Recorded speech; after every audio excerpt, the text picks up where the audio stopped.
2 minutes. Are you serious? That's kind of suck. Okay.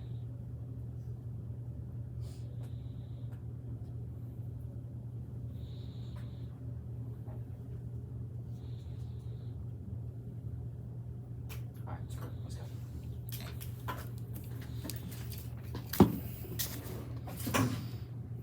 Do I still gotta move around too? Okay.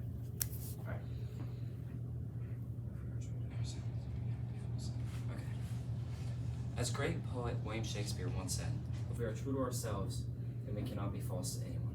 If you truly think about this quote, I think as time has gone on and more, this has really started to been spun around in the opposite direction that it was intended to. As groups and cliques it grows, and if we really want to look at Mean Girls to see the cliques, you can see that when you aren't yourself, you give off this false image that you think is a desired image, but ultimately unravels in the end.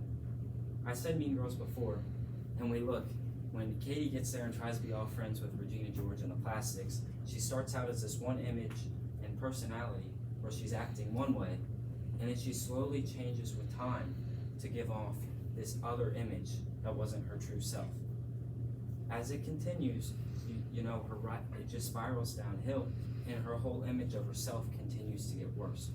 So if you stick to yourself and continue your personality in which you are, rather than putting on something else like this image, because I'm with one group, I'm going to act a certain way, and with another group, I'm going to act another way, you are then acting false overall than if you were to put on a mask, or since you have on a mask, rather than acting as yourself, you are not acting like, you're acting false then. So if you really just like are yourself and you go with it like as the flow, doing whatever, rather than trying to fit in and fit the mold for one group, you would in turn not be false to yourself, which makes it not false to others. Then when you are trying to fit the mold and do what they think is right or what you think is right to fit in, not only are you false to yourself, you're false to them as well. Because in the end, when it spirals undone, you're left with yourself and not them. So don't be false to yourself.